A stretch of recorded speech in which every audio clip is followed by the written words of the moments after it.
Já se passaram 35 anos desde que o querido comediante brasileiro Zacarias nos deixou.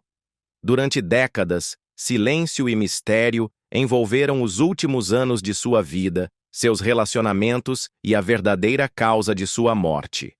Mas agora, sua ex-esposa, Selma Lopes, decidiu quebrar o silêncio. Como era realmente a vida por trás das câmeras ao lado de Zacarias? E por que as pessoas mais próximas a ele se afastaram após sua partida? Vamos desvendar a história profundamente humana por trás de um dos comediantes mais inesquecíveis do Brasil. O rosto doce por trás da gargalhada. Antes das fantasias coloridas, dos suspensórios exagerados e da risada contagiante que se tornaria uma marca registrada nacional, Mauro Fácio Gonçalves era apenas um menino tímido da pequena cidade de Sete Lagoas, no estado de Minas Gerais. Nascido em 18 de janeiro de 1934, ele era o mais velho de 11 irmãos, uma posição que, de muitas maneiras, moldou seu senso de responsabilidade, discrição e resiliência silenciosa. Em casa, era carinhosamente chamado de Bidu, um apelido que refletia o afeto de uma família unida e a doçura que mais tarde definiria sua persona pública. Mesmo na infância, Mauro já possuía um mundo interior rico. Embora não fosse o mais falante ou extrovertido da casa, tinha uma imaginação excepcional. Costumava reunir roupas velhas e fantasias de familiares e criar apresentações teatrais improvisadas no quintal, convocando os irmãos como atores e transformando qualquer canto da casa em palco. Esses espetáculos no quintal foram suas primeiras expressões de criatividade e um sinal precoce de que o palco, mesmo em sua forma mais modesta, era onde ele realmente pertencia. Apesar desse talento artístico em desenvolvimento, Mauro era intensamente tímido. Na escola, não era do tipo que levantava a mão ou chamava atenção para si. Mas quando era convidado a participar de peças escolares ou recitar poesias, algo dentro dele mudava. Embora temesse o olhar público, parecia se transformar sob os holofotes. Não porque quisesse ser visto, mas porque encontrava segurança ao interpretar outra pessoa. Atuar lhe dava uma liberdade que a vida cotidiana, com suas expectativas e limitações, não podia oferecer. Ao entrar na adolescência, os talentos artísticos de Mauro continuaram a florescer. Mas ele também seguiu um caminho mais prático, em resposta às expectativas familiares. Concluiu os estudos e obteve diploma técnico em contabilidade, uma profissão estável e confiável. No entanto, mesmo enquanto trabalhava na área, não conseguia resistir ao chamado das artes. O teatro se tornou um refúgio de fim de semana e, eventualmente, uma vocação forte demais para ser ignorada. Quando surgiu a oportunidade, ele deixou para trás a segurança dos números e planilhas para buscar algo muito mais incerto, mas infinitamente mais gratificante: a vida sobre o palco. Os primeiros passos profissionais de Mauro foram nos circuitos teatrais de Belo Horizonte, onde rapidamente chamou a atenção de artistas locais. Mas foi no rádio que viria seu primeiro grande destaque. No universo radiofônico, onde a voz era tudo, Mauro descobriu seu superpoder: a capacidade de se transformar em qualquer pessoa ou coisa. Seu alcance vocal era tão impressionante que ele alternava entre personagens, sotaques e até sons de animais com naturalidade. Suas atuações em radionovelas como Arte Final o tornaram um destaque. E no início dos anos 1960, ele já havia conquistado diversos prêmios como melhor comediante de rádio. Mais do que talento, Mauro possuía uma ética de trabalho extraordinária. Era disciplinado, pontual e profundamente comprometido com cada papel que interpretava. Qualidades que mais tarde o tornariam querido por produtores, diretores e fãs. Mas, no centro de tudo que fazia, havia uma sinceridade infantil. Ele não atuava para impressionar. Atuava para se conectar. Seja por meio de uma voz engraçada ou de uma fala comovente, Mauro tinha uma habilidade rara de fazer as pessoas sentirem algo, muitas vezes riso, mas também nostalgia ou ternura. Em 1968, ocorreu uma virada decisiva quando foi convidado por Manuel de Nóbrega a ir para São Paulo. Lá, em programas populares como A Cidade se Diverte e Praça da Alegria, Mauro estreou o personagem Moranguinho, um garçom atrapalhado, de voz aguda e maneirismos cativantes. Moranguinho foi o esboço do que mais tarde se tornaria Zacarias, o doce, ingênuo e levemente absurdo homem-criança que conquistaria o coração do Brasil. Mas muito antes de usar peruca ou pintar os dentes, Mauro Fácio Gonçalves já encarnava a essência do que tornaria Zacarias tão amado: humildade, bondade e uma habilidade extraordinária de fazer o público esquecer seus problemas, mesmo que por alguns minutos. Por trás dos gestos exagerados e das gargalhadas teatrais, estava um homem que sabia que comédia não era apenas uma questão de tempo ou de piadas. Era uma questão de alma. E isso, Mauro tinha de sobra: fama e o espírito de Os Trapalhões. No início da década de 1970, a televisão brasileira entrava em uma era de ouro da comédia, e Mauro Fácio Gonçalves estava prestes a entrar em seu capítulo mais icônico. Foi nesse período que Renato Aragão e Dedé Santana já formavam as bases do que viria a se tornar Os Trapalhões, um grupo de humor que acabaria revolucionando o entretenimento familiar no Brasil. Quando o nome de Mauro foi sugerido como possível reforço para a equipe, houve hesitação. Dedé Santana, em especial, não se convenceu de imediato. Segundo relatos, achava que Mauro parecia mais um bancário do que um comediante. Quieto demais, reservado demais. Mas essa impressão mudaria drasticamente no primeiro ensaio. Usando uma peruca improvisada, os dentes pintados para simular um sorriso banguela e falando com uma voz aguda e esganiçada, que fez todos caírem na gargalhada, Mauro se transformou diante de seus olhos. Risos tomaram conta do estúdio, e naquele instante, todas as dúvidas desapareceram. O que testemunharam ali não era apenas mais um homem engraçado. Era o nascimento de Zacarias, um personagem tão único, tão naturalmente cativante, que se tornaria um dos rostos mais amados da televisão brasileira. O nome Zacarias surgiu de forma improvisada durante um ensaio que envolvia um galo barulhento. Alguém comentou que o canto do animal lembrava a risada de Mauro, e o apelido pegou. Foi um momento espontâneo, mas que definiria sua carreira para sempre. Com a formação oficial de Os Trapalhões, Zacarias juntou-se a Renato, Didi, Dedé e posteriormente Mussum, formando o quarteto que dominaria as telas do Brasil por quase 2 décadas.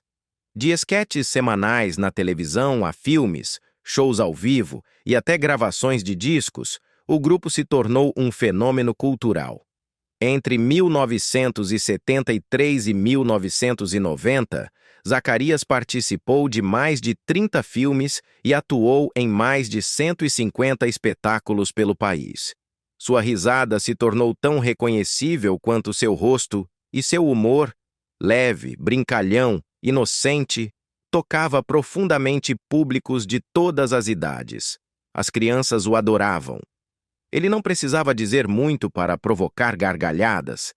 Bastava entrar em cena com sua expressão exagerada, seus suspensórios coloridos e aquela energia inconfundível para trazer alegria.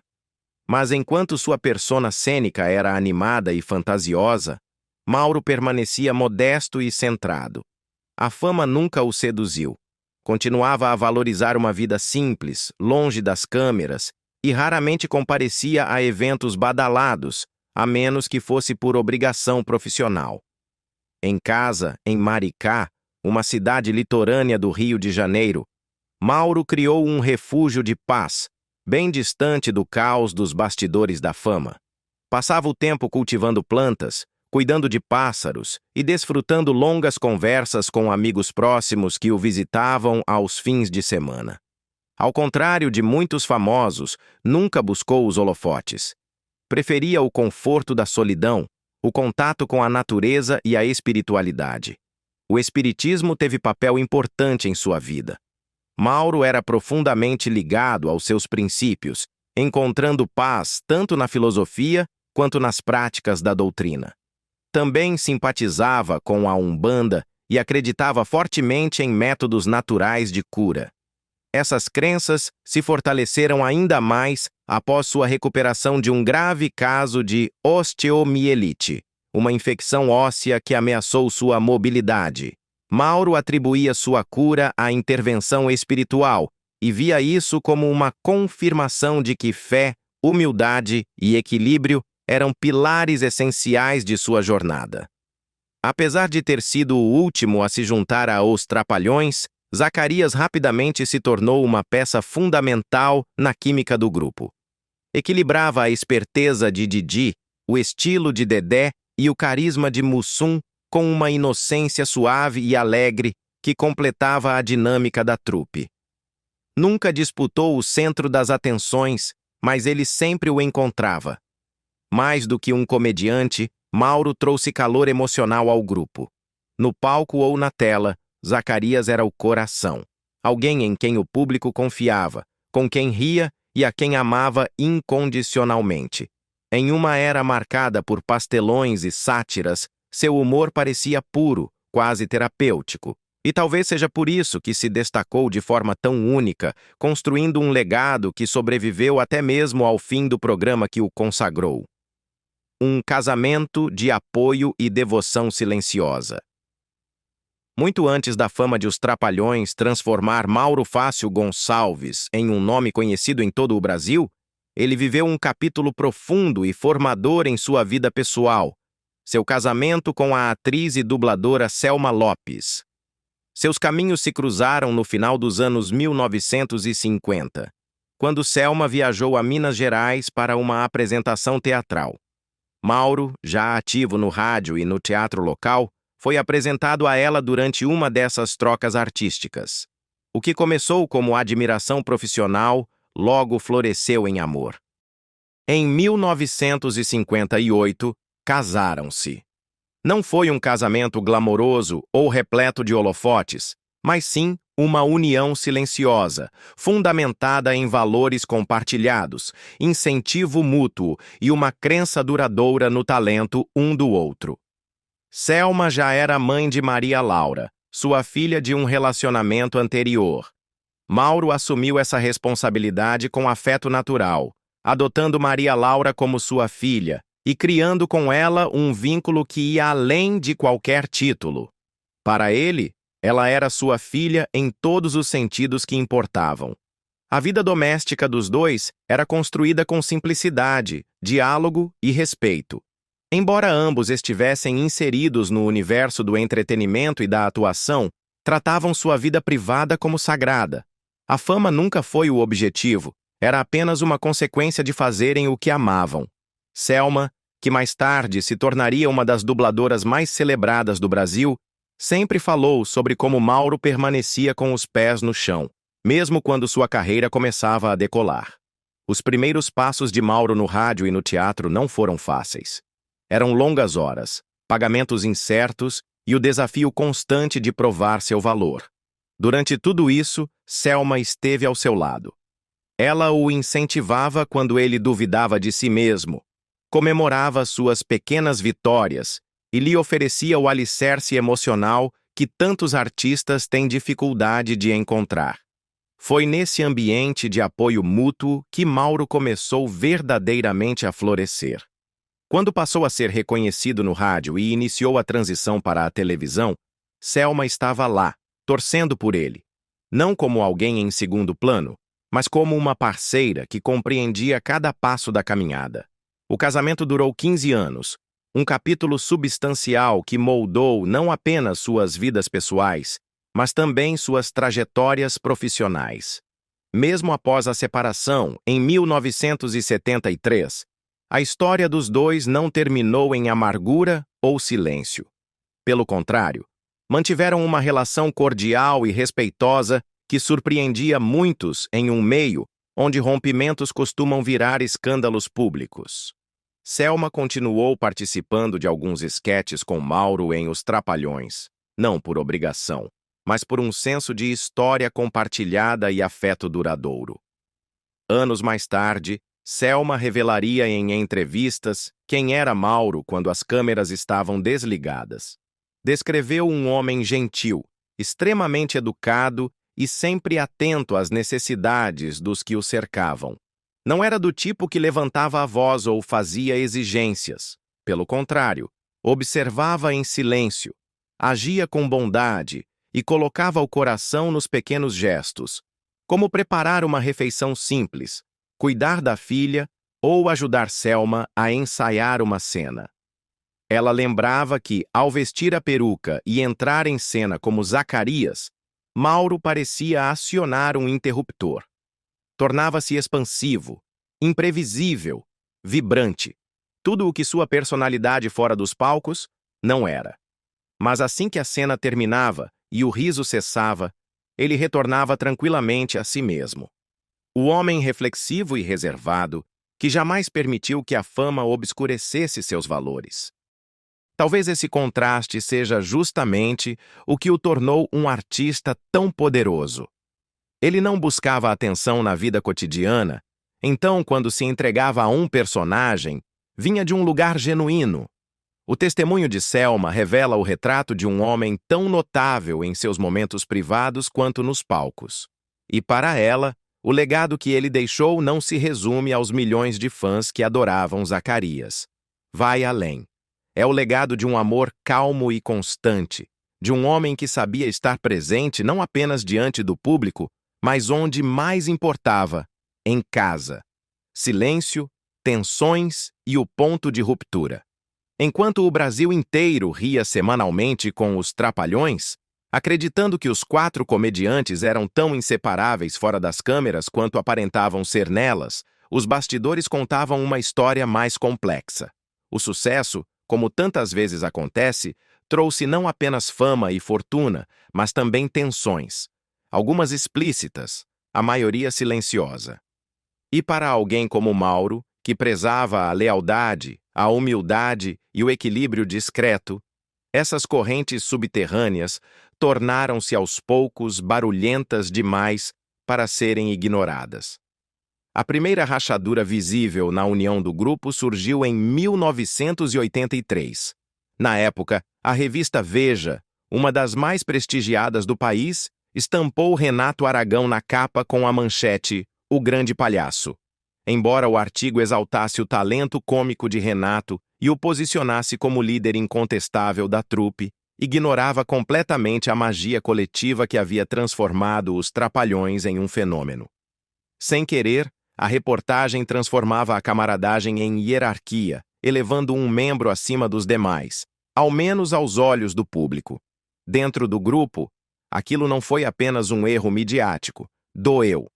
Para Mauro, Dedé e Mussum, que haviam investido anos de esforço, criatividade e coração na construção do sucesso do grupo, aquilo soou como uma traição.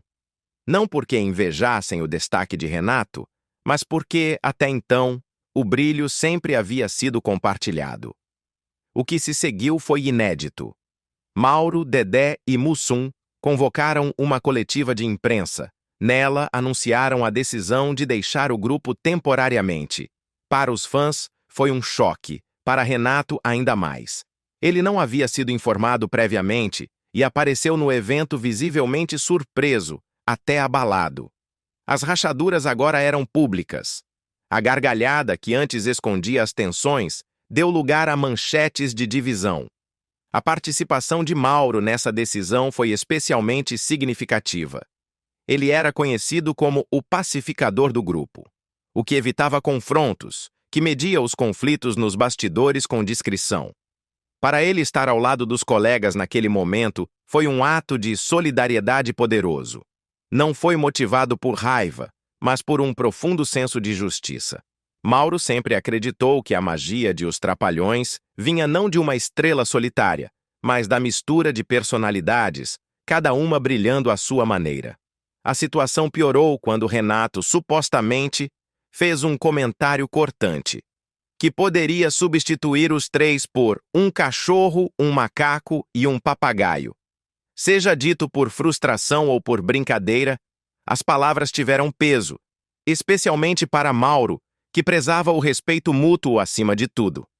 Amigos próximos relataram que ele ficou profundamente magoado com o comentário, embora, fiel à sua natureza, nunca tenha revidado publicamente. Em meio a essa incerteza, foi uma figura improvável, o empresário e showman Beto Carreiro, quem ajudou a reaproximá-los. Ele organizou um encontro surpresa no Hotel Mary Jam, no Rio de Janeiro. Nenhum dos quatro sabia que os outros estariam lá. O que começou como um almoço hesitante se transformou em um reencontro emocional que se estendeu pela noite. Houve histórias, risos, lágrimas e, acima de tudo, a percepção de que ainda se importavam uns com os outros mais do que estavam dispostos a admitir. Mauro, como sempre, foi a ponte silenciosa entre todos. Não fez discursos, não impôs condições, apenas apareceu de coração aberto, sua presença sendo uma força apaziguadora. Esse clima de reconciliação permitiu que novos contratos fossem negociados, desta vez com termos mais claros, divisão de lucros mais justa e decisões tomadas de forma mais colaborativa. A reunião não foi perfeita, mas foi honesta. E para Mauro, isso bastava. O que importava não era apenas voltar ao trabalho, era restaurar o espírito que tornara o grupo tão querido. Ele nunca se interessou por controle ou crédito. Só queria de volta a harmonia, porque para Zacarias, o riso não tinha valor se não nascesse de um lugar de união. A doença oculta e os anos finais. Zacarias faleceu em 18 de março de 1990, aos 56 anos. Oficialmente, sua morte foi atribuída a complicações respiratórias decorrentes de automedicação e perda rápida de peso. No final de 1989, Mauro iniciou uma dieta rigorosa, acreditando que isso restauraria sua saúde, mas o efeito foi o oposto. Seu corpo enfraqueceu. Com o agravamento da condição, ele foi internado em um hospital no Rio de Janeiro, onde veio a falecer pouco depois. Rapidamente surgiram rumores. Alguns alegavam que Mauro teria sido diagnosticado com uma doença grave que, na época, carregava forte estigma. Segundo o documentarista Rafael Spaca, colegas sugeriram que ele poderia conviver com uma condição então controversa. Outros especularam sobre sua vida pessoal, insinuando que ele poderia ser bissexual. Selma Lopes, sua ex-esposa, afirmou nunca ter suspeitado de nada durante o casamento e não podia opinar sobre o que aconteceu depois. Disse que o próprio Mauro recusou tratamentos avançados no exterior, optando por terapias naturais alinhadas às suas crenças espirituais. Independentemente da verdade, os que estavam mais próximos respeitaram sua privacidade. Mauro escolheu enfrentar seu capítulo final com dignidade e discrição. Sua força silenciosa deixou uma impressão duradoura em todos que o amavam. Consequências, família e disputas legais. Após sua morte, algo inesperado aconteceu. Muitos de seus colegas de longa data se afastaram da família. Segundo sua irmã, Marl Gonçalves, até aqueles que ligavam para a mãe pararam de aparecer. Renato, Dedé e Mussum compareceram ao velório, mas permaneceram por pouco tempo.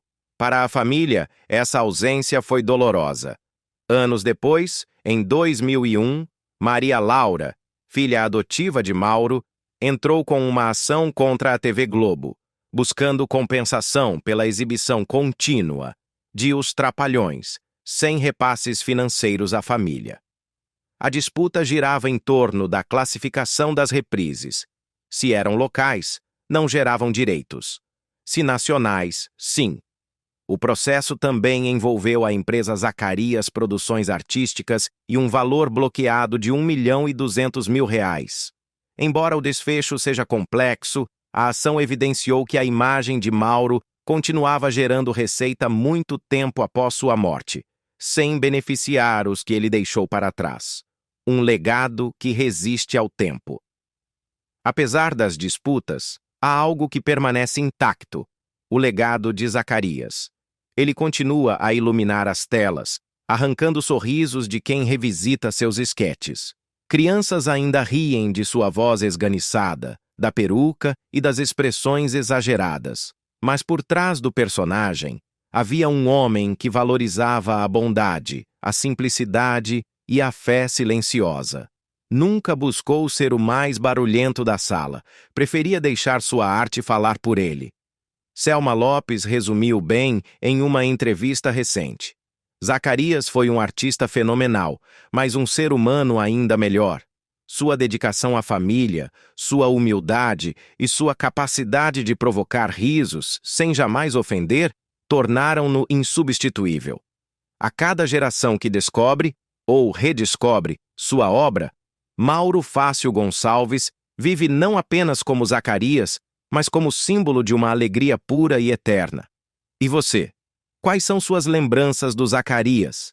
O que mais te surpreendeu na história por trás das risadas? Compartilhe nos comentários e não se esqueça de se inscrever para mais histórias não contadas por trás de grandes ícones.